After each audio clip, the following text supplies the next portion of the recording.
Hello बच्चों, आज हम रिमझिम का पाठ 16 पानी रे पानी पढ़ेंगे। चलिए शुरू करते हैं। कहाँ से आता है हमारा पानी और फिर कहाँ चला जाता है हमारा पानी? हमने कभी इस बारे में कुछ सोचा है? सोचा तो नहीं होगा शायद, पर इस बारे में पढ़ा जरूर है।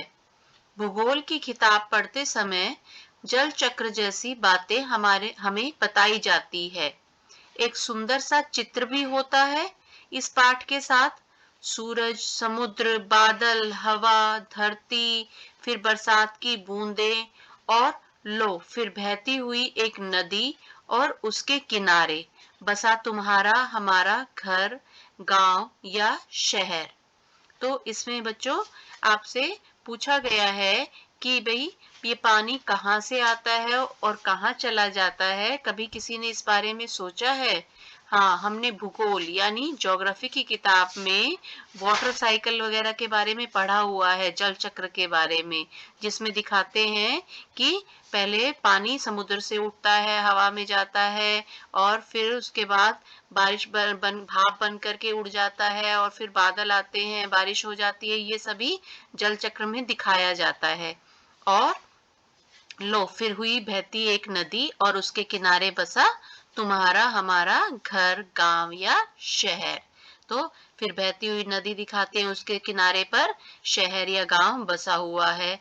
चित्र के दूसरे भाग में यही नदी अपने चारों तरफ का पानी लेकर उसी समुद्र में मिलती दिखती है। चित्र में कुछ तीर भी बने रहते हैं। समुद्र से उठी भाप बादल बनकर पानी में बदलती है। तो जब दूसरे चित्र में यही दिखाया जाता है कि जो नदी है वो नदी जाकर के समुद्र में मिल जाती है, और इस सब पिक्चर के अंदर जो एरो तीर के निशान बने हुए होते हैं कि भाप बन करके उठ रहे हैं और फिर पानी में बदलती हैं, और फिर इन तीरों के सहारे जल की यात्रा एक तरफ से शुरू होकर समुद्र में वापस मिल जाती है। जल चक्र पूरा हो जाता है। तो इस प्रकार से जल चक्र दिखाया जाता है। यह तो हुई जल चक्र की किताबी बात, पर अब तो हम सबके घरों में, स्कूल में, माता पिता के दफ्तरों में, कारखानों और खेतों में पानी का कुछ अजीब सा चक्र सामने आने लगा है। तो अभी जो हम ऊपर बात कर रहे थे वो सिर्फ किताब की बात कर रहे थे, लेकिन जो असलियत है वो अलग ही है। स्कूल में, जो दफ्तर में, ऑफिस में, फैक्ट्रियों में, खेतों में पानी का अलग ही चक्कर सामने आने लगा है। नलों में अब पूरे समय पानी नहीं आता। नल खोलो तो उससे पानी के बदले सू सू की आवाज आने लगती है। पानी आता भी है तो बेवक्त, कभी देर रात को तो कभी भोर सवेरे। तो अब क्या होता है कि पहले पानी हमेशा आता रहता था, लेकिन अब पानी हमेशा नहीं आता है, पूरे समय नहीं आता है। नल खोलने पर उसमें एक आवाज सी आती रहती है, और पानी आता भी है तो अलग समय पर आता है, मतलब पानी का कोई समय ही नहीं है। कभी रात को आ जाएगा, कभी बहुत जल्दी सुबह आ जाता है। मीठी नींद छोड़कर घर भर की बाल्टियां, बर्तन और घड़े भरते फिरो। पानी को लेकर कभी कभी कहीं कहीं आपस में तू तू मैं भी होने लगती है। तो पानी कभी भी आ जाता है, किसी भी समय आ जाता है, तो बाल्टियां, बर्तन, घड़े ये सब भरने पड़ते हैं, उनको भर के रखना पड़ता है। और आपने भी कभी कभी ये देखा होगा कि पानी की वजह से लड़ाई भी हो जाती है। रोज रोज के इन झगड़े टंटों से बचने के लिए कई घरों में लोग नलों के पाइप में मोटर लगवा लेते हैं। इससे कई घरों का पानी खिंचकर एक ही घर में आ जाता है। यह तो अपने आसपास का हक छीनने जैसा काम है, लेकिन मजबूरी मानकर इस काम को मोहल्ले में कोई एक घर कर बैठे तो फिर और कई घर यही करने लगते हैं। तो कई बारी क्या होता है कि इन झगड़ों से, इन मुश्किलों से बचने के लिए ही कुछ लोग नलों के पाइप में ही डायरेक्ट मोटर लगवा लेते हैं, सीधी मोटर लगवा लेते हैं, और मोटर सारा पानी और घरों का भी खींच लेती है। और इसमें यही कि भाई इससे तो हम दूसरों का हक ही छीनते हैं, लेकिन मजबूरी में क्या करते हैं कि भाई करना भी पड़ता है ऐसा, और इससे दूसरों का जो घरों का पानी होता है वो एक ही घर में चला जाता है। पानी की कमी और और बढ़ जाती है। शहरों में तो अब कई चीजों की तरह पानी भी बिकने लगा है। यह कमी गांव में ही नहीं बल्कि हमारे प्रदेशों की राजधानियों में और दिल्ली, मुंबई, कोलकाता, चेन्नई और बेंगलोर जैसे बड़े शहरों में भी लोगों को भयानक कष्ट में डाल देती है। तो अब पानी की कमी बहुत ज्यादा होने लग गई है। बड़े बड़े शहरों में तो पानी बिकता भी है। आपने भी देखा होगा कि बड़े बड़े कैंटर पानी के मंगवाए जाते हैं पैसे दे करके। और जो मेट्रो सिटीज है, बड़ी बड़ी सिटीज है, मुंबई, कोलकाता, चेन्नई वगैरह, वहां पे तो पानी का और भी ज्यादा संकट है। देश में कई हिस्सों में तो अकाल जैसी हालत बन जाती है। यह तो हुई गर्मी के मौसम की बात। अकाल यानी कि जहाँ पे पानी बहुत कम आता है, सूखा पड़ जाता है और खाने को भी कुछ नहीं होता है, अनाज भी फिर अब नहीं उगता है। जहाँ पानी की कमी होगी तो वहां अनाज भी नहीं उगेगा। तो ऐसी हालत हो जाती है गर्मी के मौसम में। लेकिन बरसात के मौसम में क्या होता है? लो, सब तरफ पानी ही बहने लगता है। हमारे तुम्हारे घर, स्कूल, सड़कों, रेल की पटरियों पर पानी भर जाता है। देश के कई भाग बाढ़ में डूब जाते हैं। ये बाढ़ न गांवों को छोड़ती है और न मुंबई जैसे बड़े शहरों को। कुछ दिनों के लिए सब कुछ थम जाता है, सब कुछ बह जाता है। और बरसात के मौसम में क्या होता है? चारों तरफ पानी ही पानी दिखाई देता है।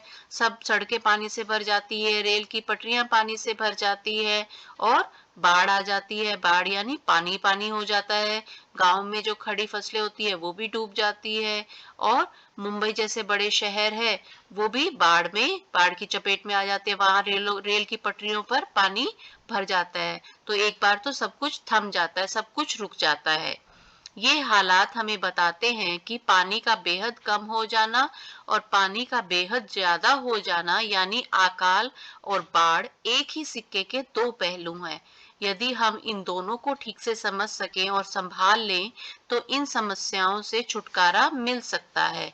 तो इसमें यही बताया गया है कि पानी का ज्यादा हो जाना भी खतरनाक है और पानी का कम होना भी खतरनाक है। यानी एक तरफ कम होने पर अकाल पड़ जाता है और ज्यादा होने पर बाढ़ आ जाती है। तो ये एक ही सिक्के के दो पहलू हैं। तो इसलिए हमें इन्हें अच्छे से बैलेंस बना करके चलना चाहिए, तभी हम इस समस्या से का हल छुटकारा पा सकेंगे, समस्या का हल निकाल सकेंगे। चलो थोड़ी देर के लिए हम पानी के इस चक्कर को भूल जाएं और याद करें अपनी गुल्लक को। जब भी हमें कोई पैसे देता है हम खुश होकर दौड़कर उसे झट से अपनी गुल्लक में डाल देते हैं। अब हमें जब पहले के टाइम में, हम जब छोटे थे तो कोई भी पैसे देता है तो हम उसमें गुल्लक में डाल देते थे, है ना? पैसे इकट्ठे करते थे।